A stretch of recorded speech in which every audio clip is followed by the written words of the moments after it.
Hola onironauta, te doy la bienvenida al podcast de Travesías Oníricas. En este episodio te voy a hablar del famosísimo y aclamado, redoble de tambores por favor, el sorprendente ciclo del sueño. Y empiezo por contarte, el ciclo circadiano, muy escuchado, o quizás no tanto, se refiere a los cambios que ocurren entre la vigilia y el sueño, y estos se producen dentro de 24 horas y se regulan, entre otras cosillas, por los cambios de luz y oscuridad. Aquí se controla, por ejemplo, la liberación nocturna de hormonas fundamentales para el buen funcionamiento corporal, como lo es la norepinefrina, la melatonina y otras. Dentro de este ciclo, el ciclo circadiano, se encuentra a su vez el ciclo del sueño, el cual te mencioné en el episodio pasado, que si no has escuchado, puedes dar pausa, ir a escuchar y luego regresar. Y del que ahora te voy a contar más, para que después vayas a presumir tus nuevos conocimientos a tu próxima reunión familiar. ¿Alguna vez te preguntaste quién descubrió el ciclo del sueño? Yo tampoco, pero al saberlo, me pareció interesante contarte.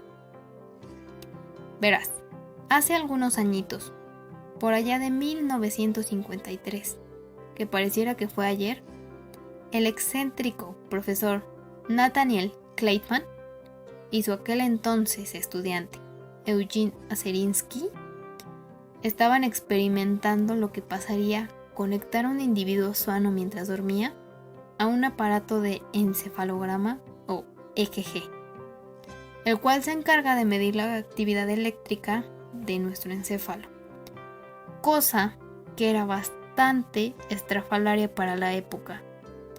Y al cabo de un rato se dieron cuenta de que en las mediciones se producía un patrón característico de la vigilia mientras el sujeto aún dormía. Y más tarde, al comprobar sus resultados, dejaron en evidencia la existencia de tal cosa, el ciclo del sueño. Un dato curioso es que el Dr. Kleitman era un hombre pero tan extremo en sus investigaciones sobre el sueño que llegó a mudarse al círculo polar ártico para tener luz solar las 24 horas del día. O muy por el contrario, pasar cerca de un mes en una cueva en Kentucky en completa oscuridad para ver qué sacaba de ello. Y aún con todo eso llegó a vivir nada más y nada menos que 104 años. 104 años. Loquísimo.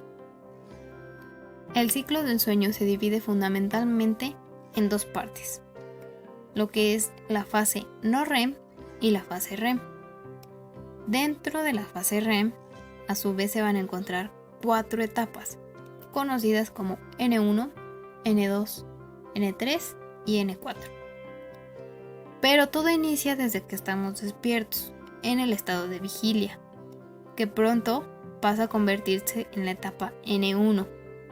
Luego va en secuencia, la fase N2, luego la N3, luego N4, y llegan hasta la fase REM, donde al terminar se vuelve a iniciar la etapa N1, y este ciclo se repite unas 4 a 6 veces por noche.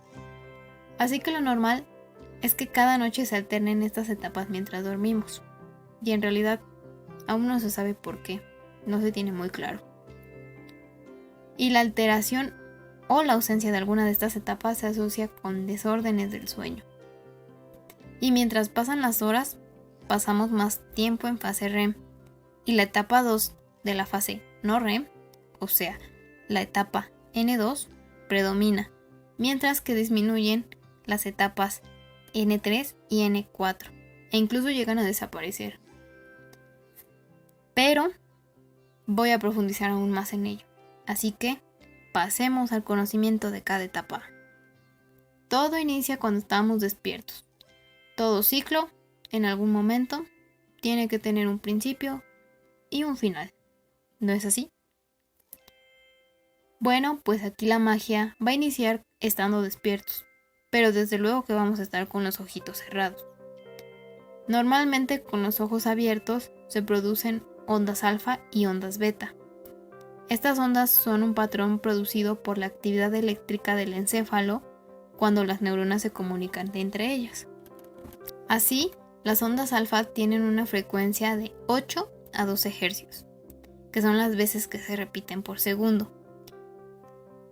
Y se producen cuando estamos relajados y no estamos prestando especial atención a algo, es decir, que no necesitamos enfocarnos en resolver un problema. Y mientras más somnolientos estamos, más de estas ondas predominan, con lo que pasamos a la etapa N1. Y una vez que las ondas alfa predominan, se inicia esta etapa. Aquí, los músculos tienen lo que se conoce como tensión residual, es decir, que están levemente contraídos de manera natural. Y también la respiración comienza a ir a un ritmo más lento y determinado. Curiosamente, esta etapa es muy corta, con una duración de entre 1 minuto a 7 minutos. Y realmente nos podemos despertar muy fácil con cualquier ruido. Luego de esto, llega la etapa N2. Y aquí ocurren dos fenómenos conocidos como los usos del sueño y complejos K. El primero se refiere a un tipo de onda muy rápida con una amplitud muy pequeña. La amplitud podemos reducirla como la cantidad de electricidad que se está midiendo. Y los segundos, los complejos K, son ondas con gran amplitud y poca frecuencia. Estos tipos de ondas especiales aparecen esporádicamente junto con las ondas delta, que tienen una frecuencia de 0.5 a 4 Hz. Se consideran las ondas más lentas que hay, las que están asociadas a un estado de sueño muy profundo. Los usos del sueño se creen que están asociados con la fijación de la memoria, pues encontraron que las personas que recién habían aprendido algo presentaban más de estas ondas. Por otro lado, los complejos K se relacionan con la supresión de estímulos de peligro, así como con breves aumentos de la presión arterial y la frecuencia cardíaca. Mientras no hay presencia de complejos K, el sistema simpático, que se encarga de funciones corporales autonómicas, como es la dilatación de poros, la producción de sudor y el aumento de la frecuencia respiratoria, y en general varios eventos que ocurren durante la preparación a la lucha de una amenaza física, van menguando. La duración de esta etapa va de los 10 a los 25 minutos, y conforme se van repitiendo los ciclos, su duración se va extendiendo, llegando a abarcar cerca del 55% de todo nuestro ciclo del sueño.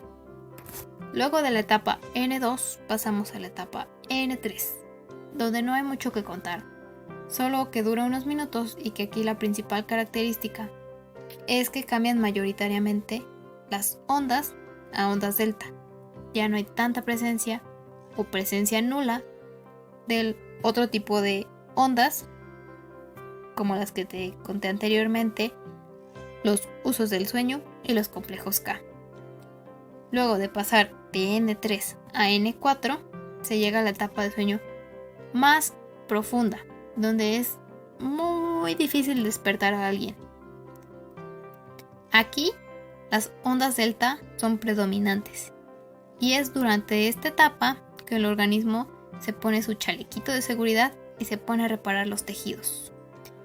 También crecen los músculos y se fortalece el sistema inmune. Claro que sí. Una vez que se llega hasta esta etapa, son más notables los cambios físicos corporales que tenemos característicos del sueño.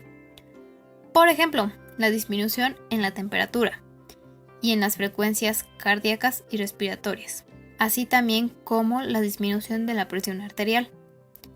Esta etapa suele tener una duración de entre 20 a 40 minutos y, curiosamente, su duración va disminuyendo conforme pasan los ciclos y también conforme pasa la edad. Algo curioso que sucede es que si nos despertamos durante esta etapa, vamos a pasar el resto del día tratando de completar el ciclo. Es decir, que vamos a estar somnolientos en estado zombie y buscando un café para mantenernos en pie. Esto recibe el nombre de inercia del sueño. Y ahora pasamos a la etapa REM o la etapa MOR. Y esta fase posee muchísimas características interesantes, así como algunos mitos que quizás hayas escuchado alguna vez. Por ejemplo, que la actividad mental que tenemos es exactamente la misma que cuando estamos despiertos, o que aquí es donde ocurren exclusivamente los sueños. Pues bien, en esta fase, de nuevo, hay presencia de ondas alfa, que son las que presentamos cuando estamos despiertos y poco alertas.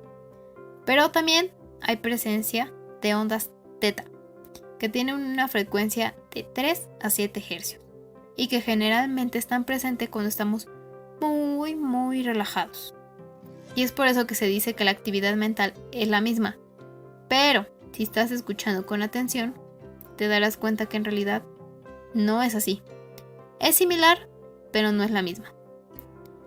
Además existen otras similaridades con respecto a estar despierto, como lo es el uso de la glucosa o azúcar por el encéfalo, es decir, el uso de la materia prima para producir energía y de los valores de los signos vitales, como lo es la presión cardíaca, con la excepción de la frecuencia respiratoria, que se vuelve más irregular. Y sin embargo, lo que no está ni cerca de ser similar es la incapacidad de movernos, lo cual en realidad es una suerte porque si no, iríamos por ahí actuando nuestros sueños, cosa que sabemos que se llama sonambulismo. En el episodio pasado te comenté que los sueños se producen en todo el ciclo de sueño, incluso estando despiertos. Sin embargo, se asocia más a esta fase de los sueños, dado su característica de bizarridad, y también porque conforme van pasando los ciclos, el tiempo que pasamos en esta fase va aumentando, llegando a ser hasta de 1 hora total. Por ello, en los últimos ciclos casi podría decirse que pasamos la mitad del tiempo en la etapa N2 y la otra mitad en la etapa REM. Y los seres humanos somos bien extraños, y por razones desconocidas, cuando nacemos y somos unos bebecitos, criaturitas bonitas que solo comen, duermen y hacen la popis, pasamos cerca de 8 horas diarias en fase REM. Mientras que conforme vamos creciendo y volviéndonos unos viejos amargados, a los 20 años, ocupamos 2 horas totales en fase REM.